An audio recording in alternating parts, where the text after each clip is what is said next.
Assalamu alaikum, everybody. I'm going to wait for a few people to arrive, inshallah. And then if nobody arrives, then I'm just here on my own, and then I'll answer some questions that came in earlier.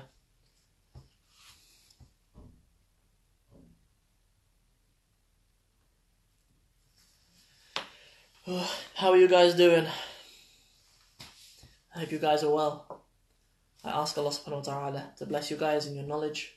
I ask Allah subhanahu wa ta'ala to accept your du'as. Assalamu alaikum. Assalamu alaikum.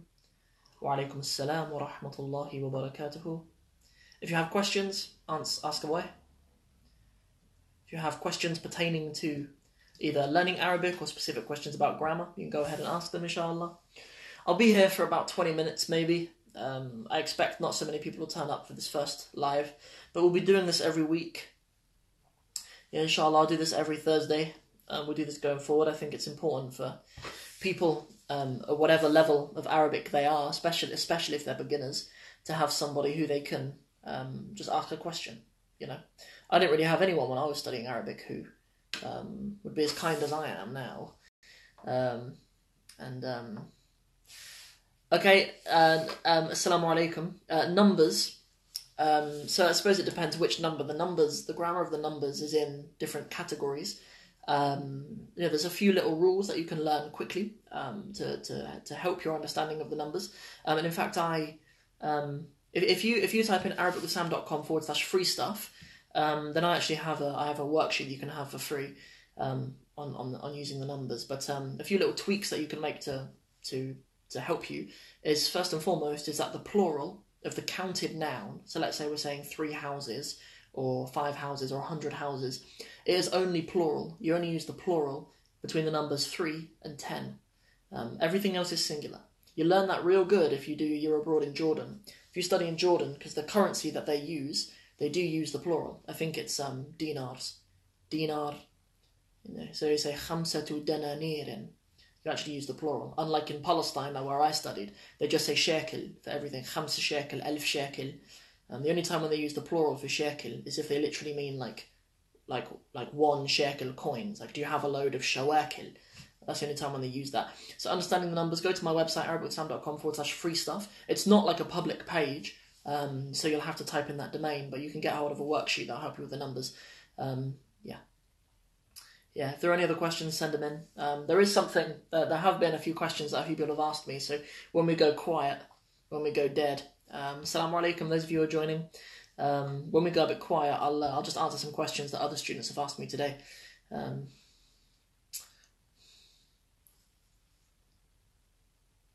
Okay, so Assalamu alaikum, Rahman. Yeah, I did this walkthrough, for those of you who don't know. I did a walkthrough of the whole of the story of Prophet Hud alayhi salam, from the very famous book Qasasun Nabiyyin, Stories of the Prophets. Yeah, that's like a 12 video series, and we went through the whole of it. I chose the Prophet Hud alayhi salam because it's a story that just most people don't really know. It's a prophet who doesn't get much attention, so I thought we'd just read that. The question that the brother's asking, though, is if I'm a hafid of the Quran. No, I'm not. I'm not a hafid of the Quran yet. I've done about 8 juz, alhamdulillah. Yeah, it's one of my sort of goals for 2019, inshallah, to really make progress with my hifz. Because when we think about it, like I think about it, right? I've been a Muslim for 8, 9 years, and I think to myself, like, 8, 9 years, and you couldn't even manage a juz a year. How pathetic is that? How pathetic is it as an adult? So you couldn't even manage a juz a year. Do you know what I mean? And at this rate, like, I've never become a hafid of the Quran at this rate. It's like 2016, 2019, 2016, that's ages ago. Yeah, in 2019, inshallah, it's one of my goals to make a lot of progress in the hifz of my Quran. But no, and I haven't even memorized the surah of Hud. I haven't even memorized surah Hud yet. But that is a long one, to be fair. That is a long surah, to be fair.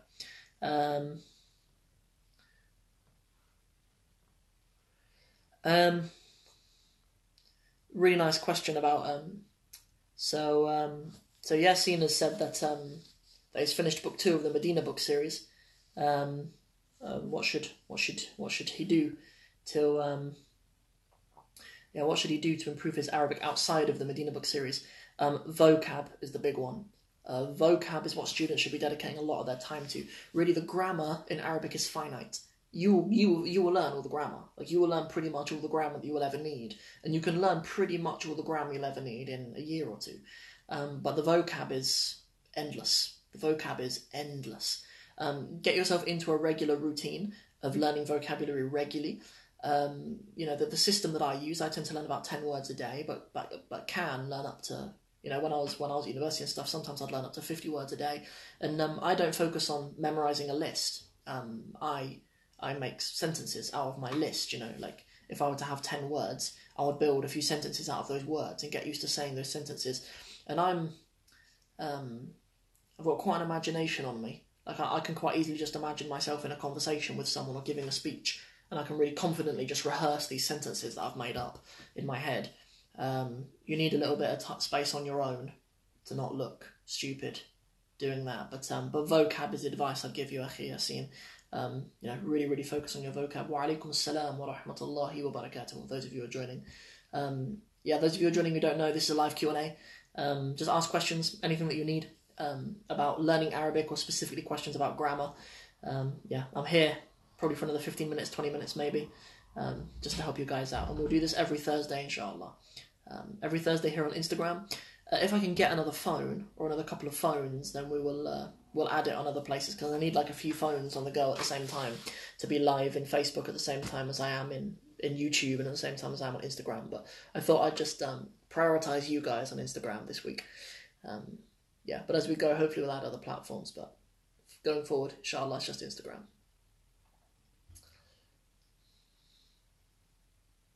Learning vocabulary ahead of exams, Brother Ali, is the same as learning vocabulary any time, really. I mean, I know that before an exam there does seem like there's pressure to cram in a lot more, but thing is with languages is it's really hard to cram languages. Like, that languages just aren't really something that it's not, that languages are not the game for a sort of student who is the sort of person who learns things last minute. Do you know what I mean? Like at a university and stuff, you can tell who are the languages students, because they're people who will turn up every day and they'll put in work every day, and they understand that you get the rewards much later.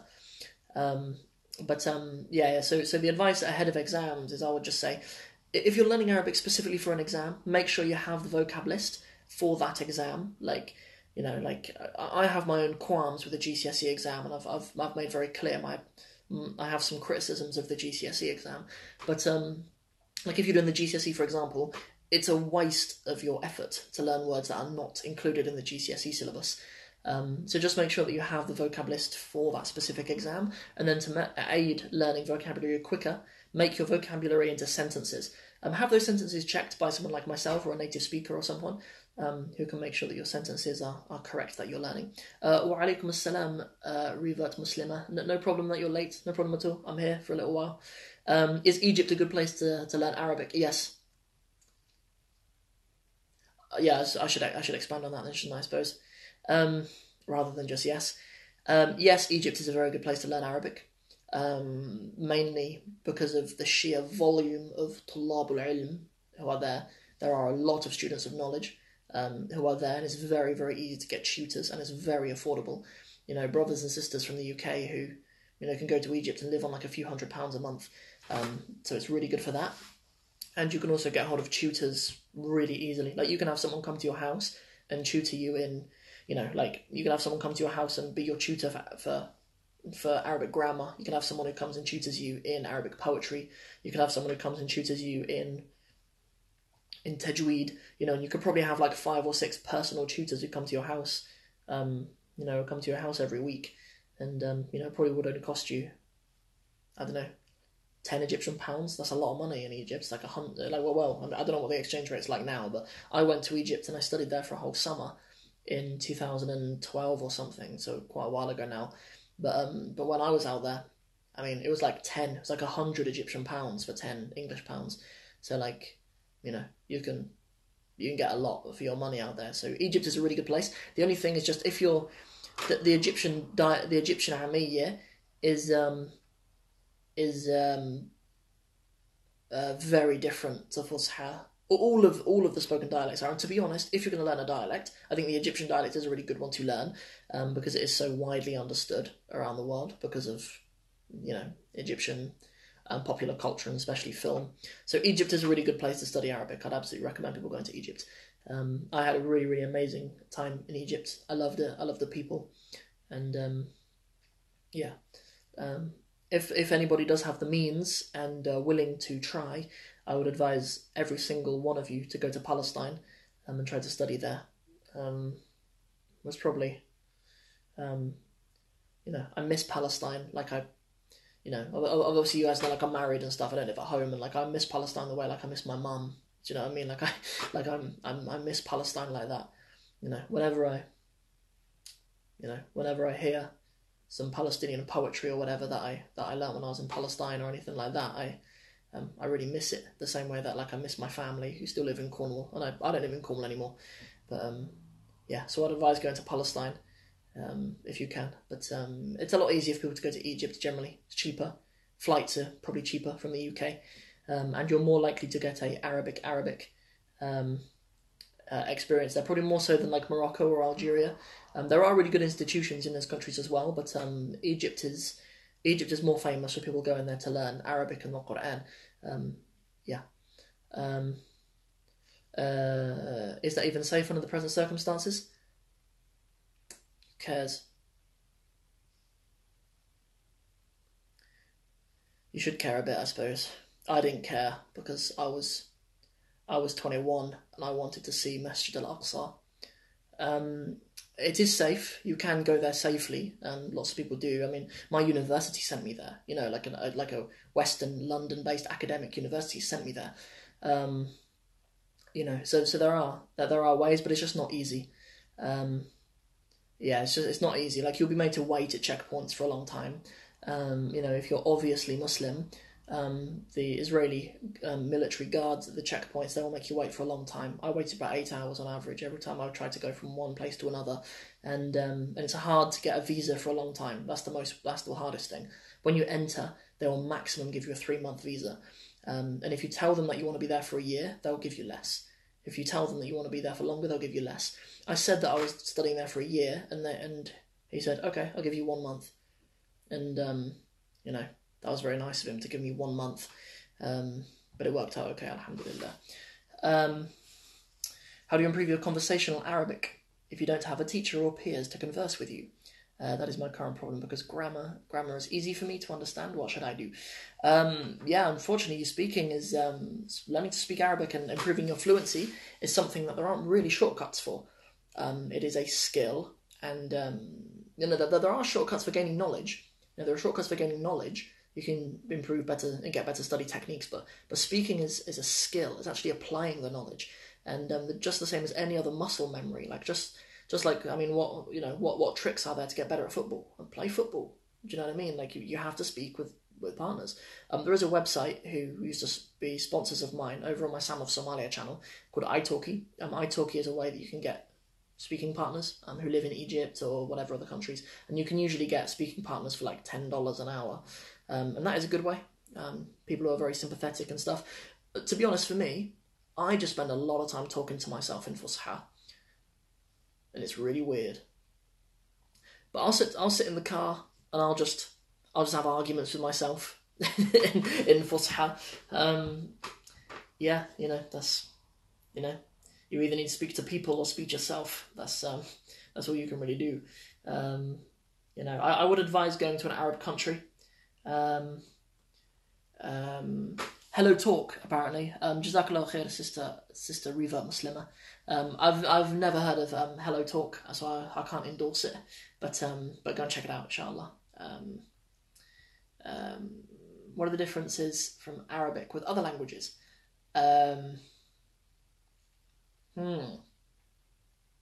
From what angle to answer that question? Arabic is the most eloquent of languages. I suppose the breadth of pronunciation in Arabic is more than I've experienced with any other languages. There are sounds which, for most of history, have only existed in Arabic. Dad, most famously. has only existed in Arabic, hence why it's referred to as لغة الضاد. And the speakers of Arabic are sometimes referred to as ناطق الضاد, someone who utters dad, ناطق الضاد, which I think is quite eloquent.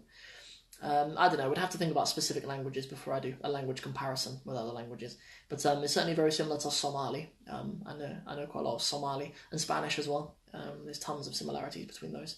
But it is fascinating to think about the actual differences and where those differences come from, and can you briefly explain explain the gender rules of counting and numbers? Okay, yeah. Okay, talking about numbers of brothers and sisters.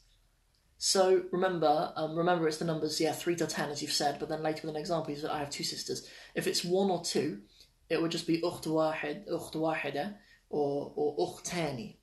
So you'd use the singular and then just say واحدة.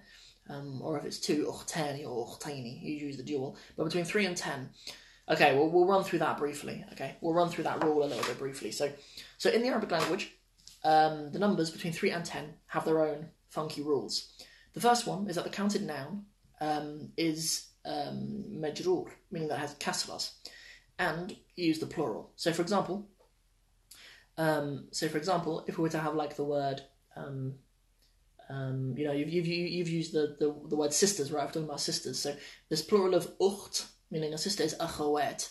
So akhawat, it would be akhawatin, and then whatever number you're going to put before it. So you'd use the plural, and then kasras on the end. Most of the time, kasras on the end, but its case is majroor. And then the Arabic language thinks that it is a good idea to do reverse gender. We're taught all of our lives in languages, throughout our whole lives, that genders should agree. If we're talking about a feminine noun, we use a feminine adjective, right? If we're talking about, a rajul, we call him qawi. If we're talking about an imra'a, we call her qawiyya, right? We learn that our whole lives. But when it comes to the numbers 3 and 10, it's the complete opposite, okay? So you'd use the masculine of the number when you're counting the women. So for example, if you said 5 sisters, خمس أخوات. If you said خمسة, then you'd be using the feminine number. You need to do reverse gender with those numbers. It's mental, but that's what it is. Alhamdulillah. So that's how the numbers work with the genders of the counted word. As I say, I have a. For those of you who have joined later, a couple of people have asked about numbers. If you go to my website, if you type in arabicwithsam.com/free stuff, I have a page on my website, or at least I did create it. I don't think I've deleted that page. And I've got just a free worksheet, a free kind of poster about using all of the numbers. Okay, afwan. I know it's a bit confusing, but yeah, it will sink in, inshallah, I promise you. Best way to revise Nahu rules. Assalamu alaikum, by the way. Thank you very much for messaging me yesterday. I really appreciate it when you guys get in touch with me and acknowledge my efforts. So you've got to remember that all Nahu and Sarf and Qawa'id, they're all things that are applied in the language. They're all things that are present down to the very smallest sentence, down to the smallest phrase. They're things that are applied. So it's not, we shouldn't really memorize rules sort of strictly for the sake of them. Rather, we should revise them in examples of them. So if you were to be revising a jumla ismiyya, you should just have 5 examples of a jumla ismiyya that you like to just reel off. Like a jumla ismiyya, by the way, is I call it a noun sentence, but it's a sentence without verbs essentially. Something like al-mudarrisu latifun, the teacher is kind. Something like ar-rajulu qawiyyun, the man is strong, the man is a strong one. Just things that you would actually say in real life.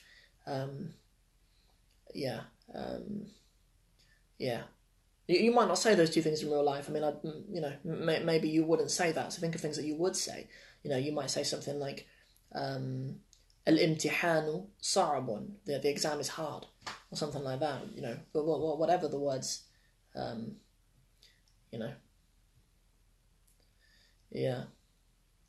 So I'd say have examples for each of the rules that you want to learn, rather than learning sort of the the rule itself in a cold way.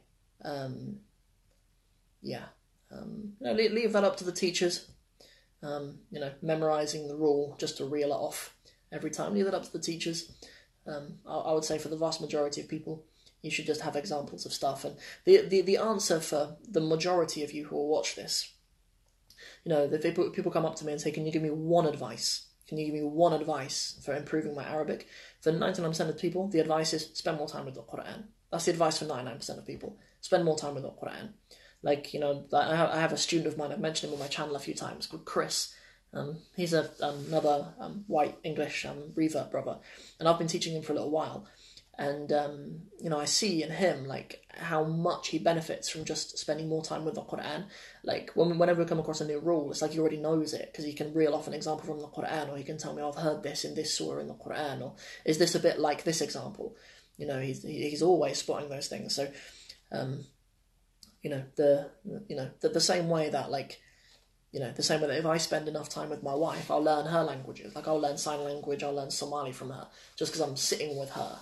And it's the same with the Quran. If you sit with it, you'll learn its language. Do you know what I mean? Or at least you'll pick up a lot of its language. It will reinforce a lot of the language that you've already learnt. So I hope that helps a little bit. My voice is a bit croaky, isn't it? Maybe I'm not sleeping enough or drinking enough water. A question that somebody spoke to. I spoke to a student of mine earlier. Okay, sister, I've seen your question, sister. I'm going to answer you, but I just started making a point, so I might as well finish it. It's a very quick one. A guy from England, a guy who's actually on my 60 Steps program, who's a police officer in Aylesbury, asked me a question about pronouncing the letter Ghain. Ghain is, for those of you who live in the UK, probably the first foreign language that we learn is probably French.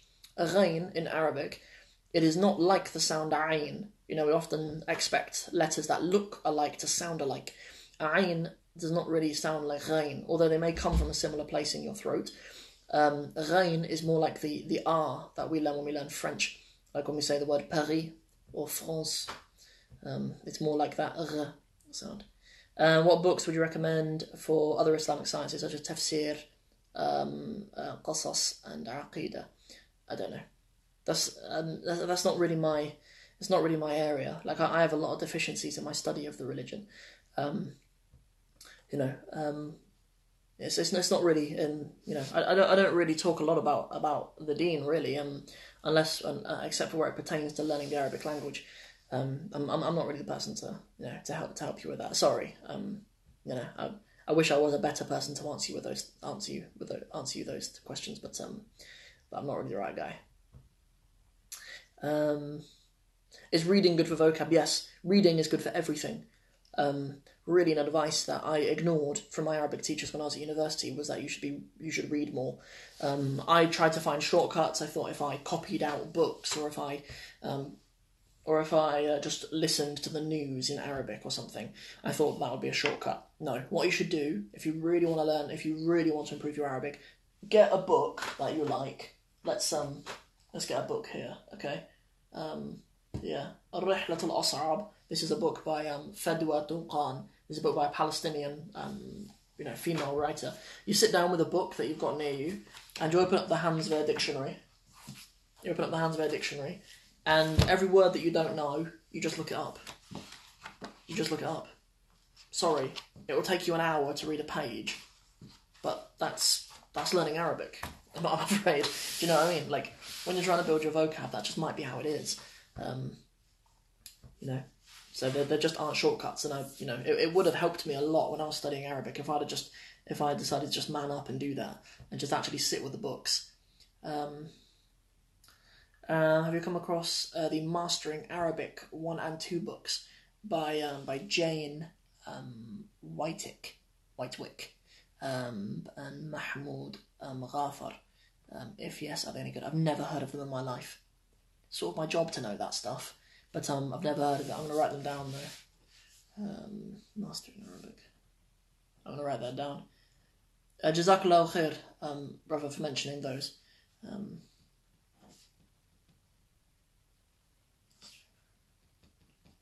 Okay, thank you. I'll write them down. I'll look into them, inshallah.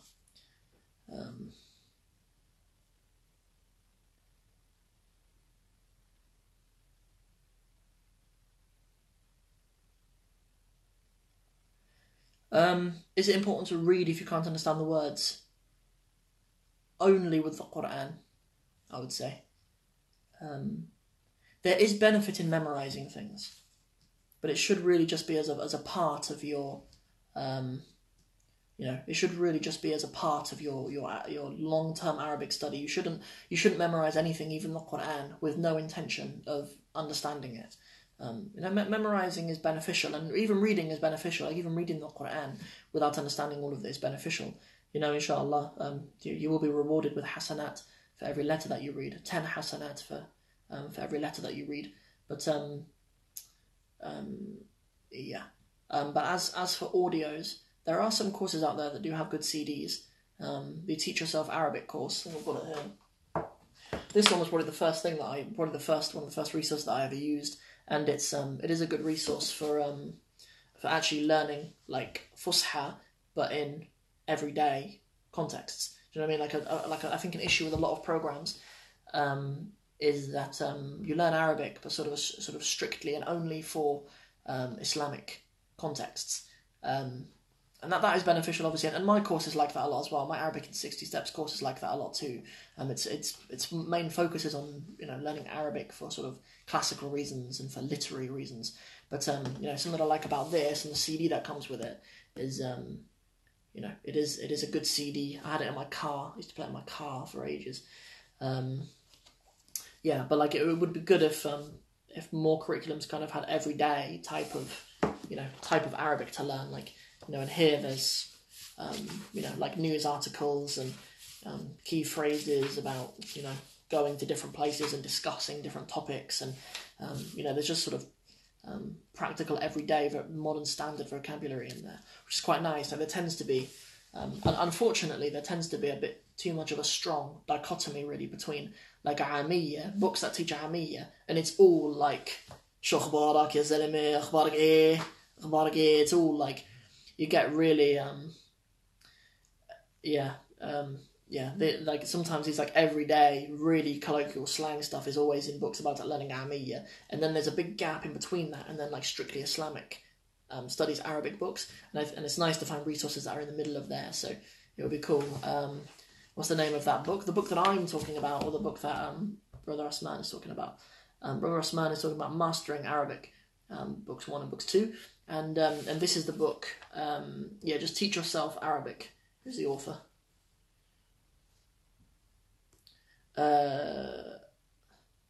Jack Smart and Francis Altorfer.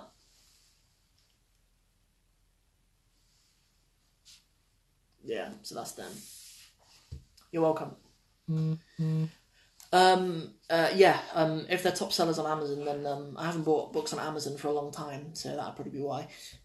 If I was in uni now, I'd almost certainly own those books. But I'll definitely check them out, inshallah, and maybe give you my views on it sometime when I get around to buying them. Because there are some interesting books out there.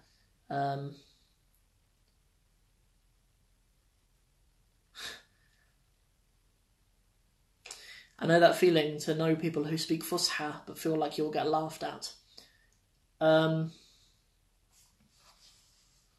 Thing is, man, like anybody who's been successful and achieved greatness in anything has been in situations where they'll be laughed at for stuff. I mean, it's just something you've got to overcome. Like, it's something I think about a lot because I'm not the most knowledgeable person in the Arabic language on the internet. Do you know what I mean? Like, recently I've started speaking to a brother who's a graduate from the Islamic University of Medina, brother Ismail Beaumont. Make dua that Allah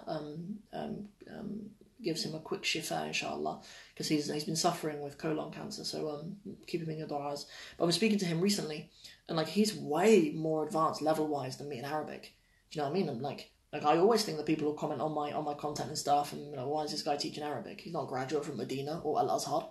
Do you know what I mean? But like, you gotta push at it. Do you know what I mean? Like, if it's something that you really want to be good at, you've got to be willing at this stage, because you'll be the one laughing in 5 years when you're better than them. Do you know what I mean? You'll be the one laughing in 5 years when you can speak fluent Fusha because you took these risks at this stage. There is a lot that you can do like on your own. Do you know what I mean? Like I think it's a good practice for everybody to have like 20 good Fusha phrases that are just memorized. They just reel them off at different times. Like, there's stuff like that you can do, so you do have something to say, and you'll always be able to say something correctly. I think that is really good practice. But I mean, thing is, man, is you just gotta believe in yourself. Like you gotta believe in yourself and believe that you're risking, you're risking being wrong and being laughed at for the right reasons.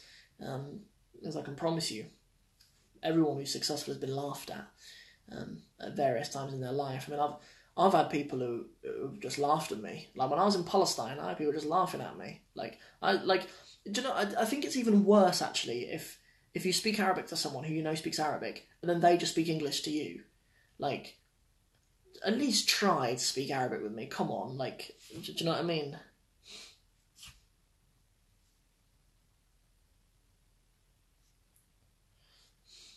That's really nice. That comment's really nice. Yeah, that's cool if people are encouraging towards you for it, and in some countries they will be more so than others, I think. Because some people think that they're being accommodating when they speak your language for you, but really, like you haven't flown to Tunisia to practice your English with the locals. Other than the Medina Arabic books, are there others similar? Brother Ahmed, why would you want something similar to the Medina books but not the Medina books? Medina books are good. In fact, there was someone on my YouTube channel recently, I can't remember their name or what the website was, but apparently the Medina books have been like updated and like all of the stuff is for free on the internet. You can get a hold of the Medina books and videos that go with them and resources. You can download it all for free. Like it's amazing. It's really cool. Even though I have my own curriculum, like I never speak badly about any other curriculums, to be honest. I wasn't having a go at you, actually. I wasn't having a go at you, actually. I know you're just asking. I wasn't having a go. But like the Medina books, but not the Medina books. No, I don't know of anything. No, I suppose the closest thing would be like the Gateway books, Gateway to Arabic books. That's a series of I think 8 or 9 books, and there are bonus books with each of them. There's like a Gateway to Arabic book 1, and then there's like book 1 bonus book or something. It's like the first book's green and the bonus book is like a sky blue. They're quite cool books, actually. I really like them. I like those books. I like the Medina books. I speak highly of all of these curriculums, really. Yeah. To be honest, anybody making efforts to teach the Arabic language, I think, should be spoken highly of and should be, it should be a positive thing. I even sometimes tell people, like, people get in touch with me and they're thinking about signing up for my program. I'll tell them to sign up to a different program. Do you know what I mean? Even if obviously I want the students and obviously I want to help people and obviously at times as a teacher you need the money and stuff, but like sometimes I just tell people, look, this program isn't right for you. Do you know what I mean? If someone comes to me and they have particular objectives and I say, look, a course can't do that for you. Do you know what I mean? If someone comes to me and they say, look, I know Arabic grammar really well, I've got quite a lot of vocab, but really I just need to practice my speaking. I'll say to them, look, dude, this course isn't for you. Do you know what I mean? You need a speaking partner. You need to spend a summer in Egypt. This course won't help you. Sometimes myself and other teachers just need to be honest about that. Because sometimes it pays off in the long run. I think that when you're just honest with students and you're genuinely there just to help them. Cool. Is there anything else? Any other questions, my dear brothers and sisters?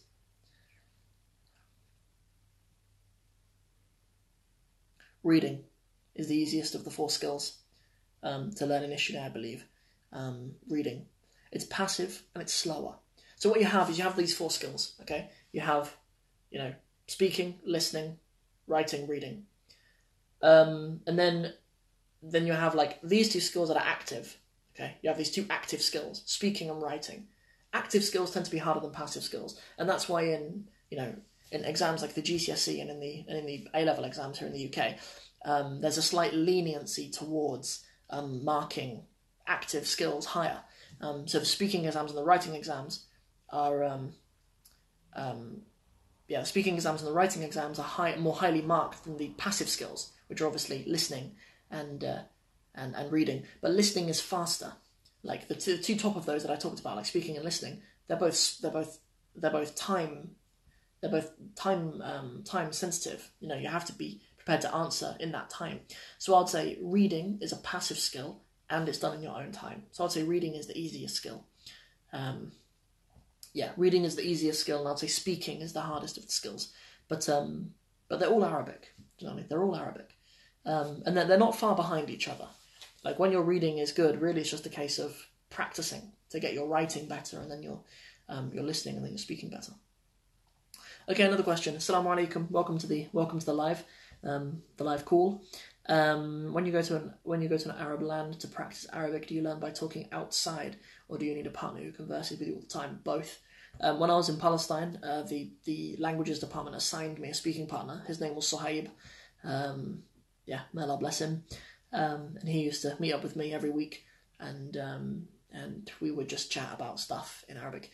But I would also, if you go to an Arab country, I would say there's a few things that you should do regularly. Like any Muslim man especially should be going to the masjid. You know, they should be trying to go 5 times a day, wherever you live in the world, really, or whether you're in, you know, a Muslim country or not. Be going to the masjid regularly, because people will spot you and they'll probably know that you're a foreigner and will want to talk to you about stuff. It'll give you an opportunity to listen to lectures, like Arabic language lectures and stuff that will go on in the masjid as well. And then I would say, like in this country, in the UK, we have ways of avoiding people. Like we can do our shopping online, and we can go everywhere in cars and stuff. And you can avoid other human beings quite easily in the UK. I just say don't live like that. If you go to an Arab country, take public transport, speak to the taxi driver, don't do shopping online. My camera's frozen, it seems to. I'm going to let it come back a second. Okay, there, I think we're back. I think my internet just slowed down for a minute. Get around in taxis, just like the locals do. Do your shopping in the market, speak to people in the market. People will speak to you as well. I would say set yourself some goals when you're in an Arab country to speak about topics other than just about you. Because I tell you, I got really good at telling the story of how I became a Muslim in Arabic, because everyone asked me that conversation. So I set myself some targets to talk to people about different stuff. Like I would go out of my way to ask people about where stuff was, like where the hospital was or something. Or I'd go out of my way to, talk to people about their family, or talk to people about, about how their business is going. Do you know what I mean? If there's someone in the market and they sell lamb, do you know what I mean? Ask them about their business and stuff. So like make an effort to branch out into different kinds of conversations, because you can very easily end up just having the same conversation with every single person every day in the Arab world. And so make sure you're making the effort to have different kinds of conversations about different topics. That'll help you a lot, inshallah.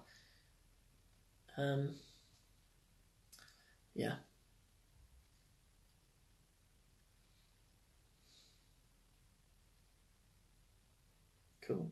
Something I did is I went to the gym when I was in Palestine, and I learned tons of Arabic there. In fact, my gym instructor, when I was in Palestine, has a YouTube channel, actually. I'm going to try to find it, and I'll tell you guys what it is. And if you're interested in learning Palestinian dialect, go and watch his YouTube channel. He's a really funny guy. He's so funny, mashallah. He speaks really good English. His channel isn't in English, but he does speak really good English. But his English is just quite funny. Like, I'd be in the gym, and I'd be like doing sit-ups or something, and he'd come over to me, because like a lot of people learn sort of like American dialect. They watch films and stuff. They learn like American dialect. Come over to me and say, "Hey, Sam, man, what you doing, man?" And I'd be like, "I'm just doing some sit-ups. I'm trying to like lose this belly fat. I'm trying to like get a six-pack and stuff." He goes, "Oh, you want like the sexy body?" What a guy, man. Yeah, so he was probably my favourite person when I was in Palestine. Okay, we're going to find his channel soon. The brother's name is Mohammed Muhammad Ghul. Muhammad Ghul. I'm just gonna find his channel though. I watched one of his videos earlier. I showed one of my friends, but I don't know which account I was watching it on.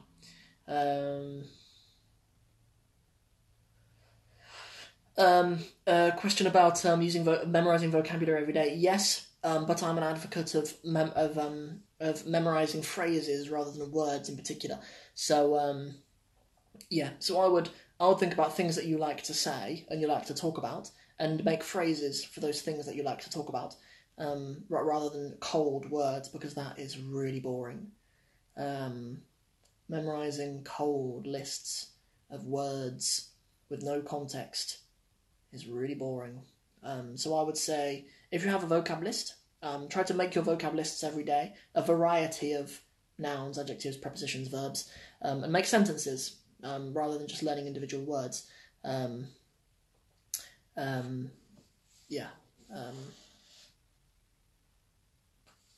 I don't have a list of most important phrases, just because most important depends a lot on what you're going to be using your language for, I suppose. Some people, important phrases involve things to do with the economy, or involve things to do with politics, or the prime minister, or different political parties, and to other people it's different things, I suppose. So I don't have one myself, but it would be a good little resource to make. Would be good, but just generally, do you know what I mean? Like, there are phrases that are just good, that are just good. Like, I mean, whoever you are, do you know what I mean? There are some phrases that are, that'd be good to learn.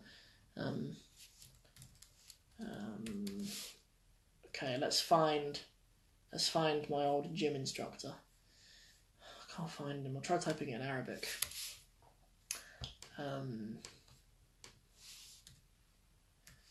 Muhammad.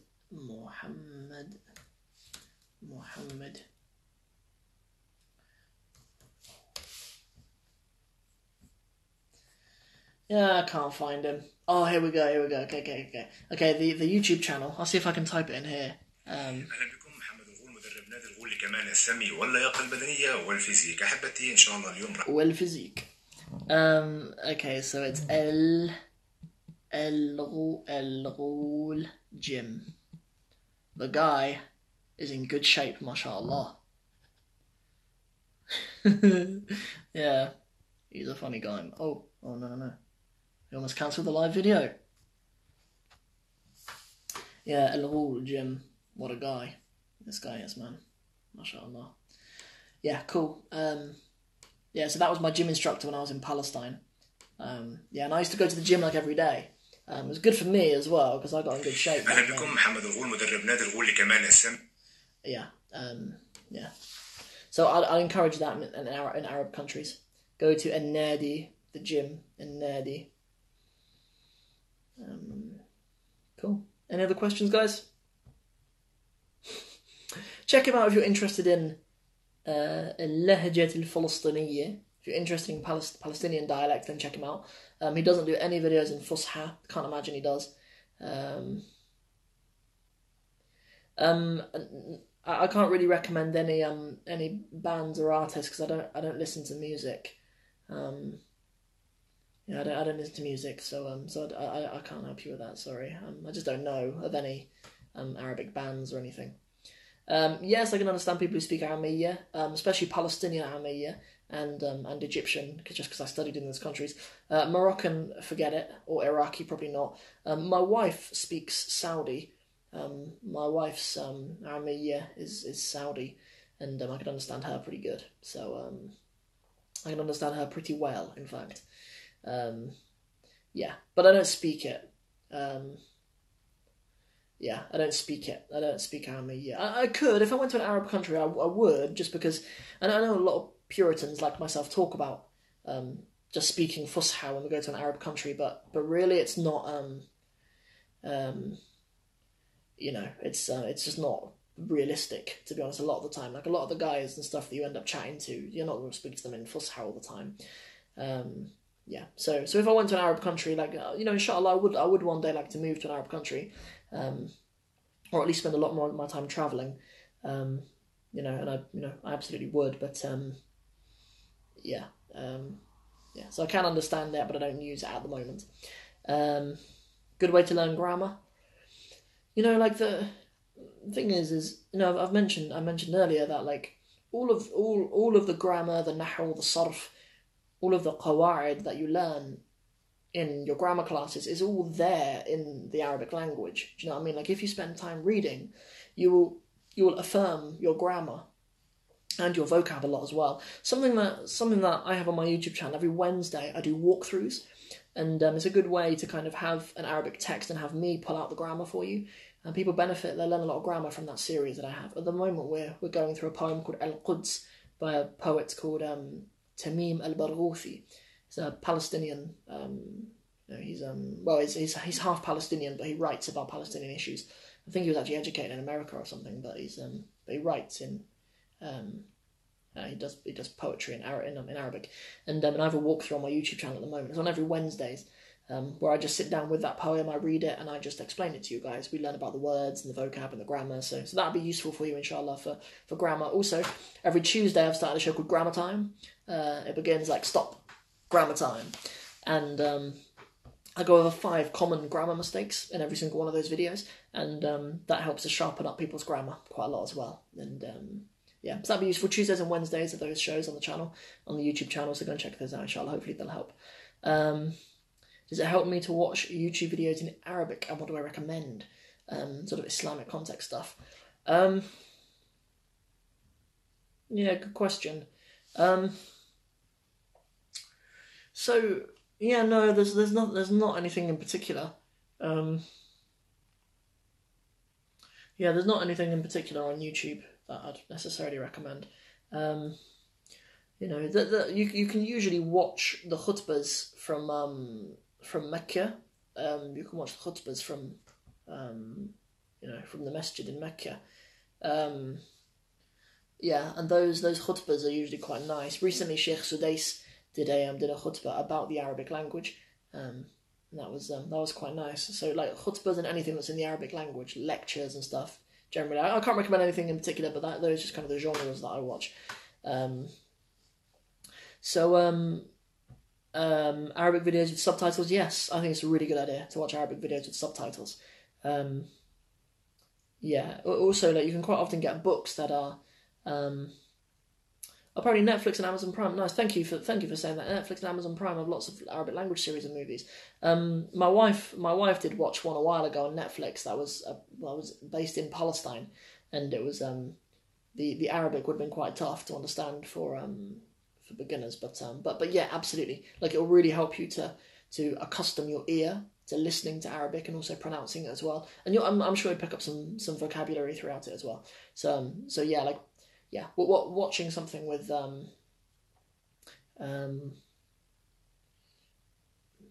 is a YouTube channel called Scholarly Subtitles. To anyone who wants, never seen it, can't endorse it, but check it out. I'm gonna check it out. Scholarly Subtitles. I'll make a note of it.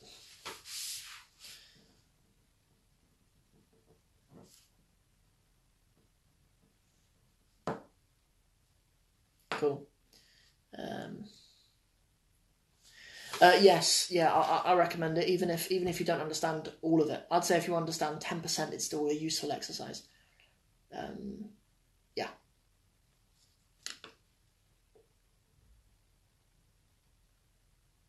Yes, I'd say it's still beneficial, especially if you're in the environment of watching Netflix and Amazon Prime anyway. It's probably the most beneficial thing you can do in that space. Yeah. If you can watch something in Arabic and understand 10% of it and learn 10 words in the whole hour and a half of the movie or whatever, then that is more beneficial than anything else that you could be doing in that time. If you also relax to it, I'm not endorsing watching movies and stuff because there's other issues from an Islamic perspective that come with watching movies. But yeah, what about changing your phone language to Arabic? Cool, I think it's a really good idea. Do it. Yeah, it's a really good idea. Yeah, why not? Why not? You'll get good at yeah, you'll probably learn another 20 words or something just by doing that. You might notice Yeah, it's not necessarily a bad thing actually, but you'll probably notice. Unfortunately, how familiar you are with your phone without even needing to read it, though. A lot of the stuff that's done with your phone. This is a different conversation, really. But a lot of the stuff that's done with your phone is more just visual, really. Like if you think about your experience going into Instagram and watching one of my stories or something, probably none of it requires you to read anything. So changing the language might not even have much impact at all. I still think it's worth it, just because it's good for your eyes to not find it stressful to see Arabic all the time. But but that's a topic for another day. My thoughts on how stupid we are, and how averse to reading we are generally. Everything. To be honest, really, everything moved visual quite a while ago. To be honest, I mean, we started easing out written language quite a while ago. Hence emojis and stuff.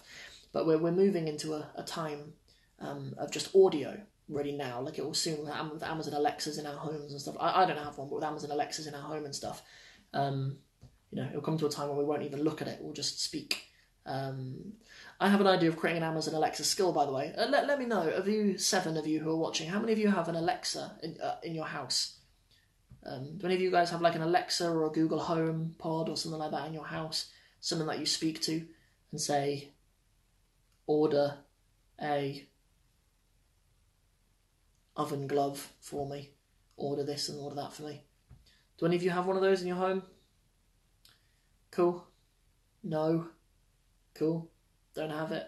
Okay, nice. We've got a bit of an old school audience here. My mum has one. My mum has one of those Amazon Alexas.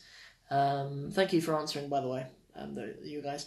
My mum has one, and basically she can just say to it, Alexa, order me a new notepad. And Alexa will just order her notepad. Maybe it's only certainly people in like America or America and the UK or other European countries, well, whatever. But Alexa have something called Alexa Skills, and so basically I want people to wake up every morning and say, Alexa, give me my Arabic lesson from Sam, and then you'll hear my voice, Assalamu alaikum, Subah al khair, and then we'll get into our lesson, and I'll deliver a lesson for you, and you'll hear it from me, because these Amazon Alexas and stuff, that's is sort of where we're moving, because you can use it for everything. You can use it for everything. A lot of white people use it for music and stuff, but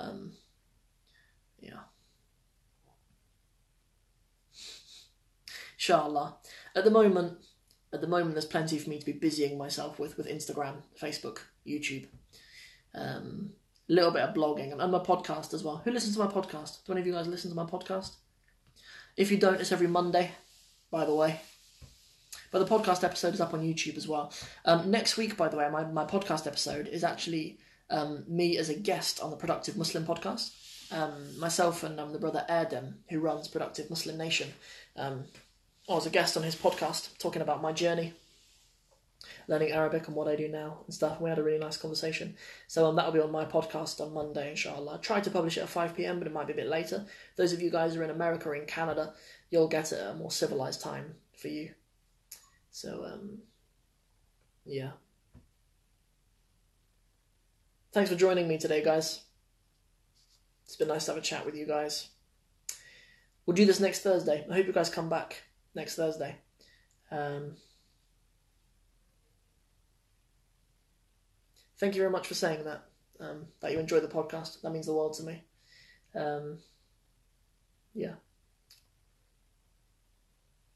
Afwan. You guys are very, very welcome. I mean, to be honest with you guys, Barakallahu feek. I have, to be honest, I only really have sort of one dream for this dunya, really, and that's that when I die, I leave the ummah more in love with the Arabic language than it was when I joined this ummah. And so it means more to me, really, if you guys share love for the Arabic language and share the stuff that I create and enjoy the resources and the videos and the podcasts and stuff that I put out. And that means more to me, really, than if you were to, buy my course or anything like that. So, that's awesome for me to hear that you guys are into it. So, yeah. So cheers for that. Jazakumullahu khair. We'll end there, inshallah. I don't even know what time it is. When I first turned up and I saw like 3 people, I thought we'd only do it for like 5 minutes and then I'd have to leave out of embarrassment. But it's been really nice. So, we're coming up to nearly an hour now, so we'll call it a day there, inshallah. If you have any questions, just DM me here on Instagram. And I'll get around to any more questions that you have next Thursday when we do another live from 5 p.m. Thursday, 5 p.m. UK time. Don't forget, tell your friends. And I'll put this video, if I can find a way to download it from Instagram. I'll put this video on my Facebook and on my YouTube too. So it'll be available to watch forever. I'll see you guys in the next one. May Allah bless you guys. And may Allah reward you guys for your efforts and put barakah into your efforts. Assalamu alaikum wa rahmatullahi wa barakatuhu. Over and out, guys.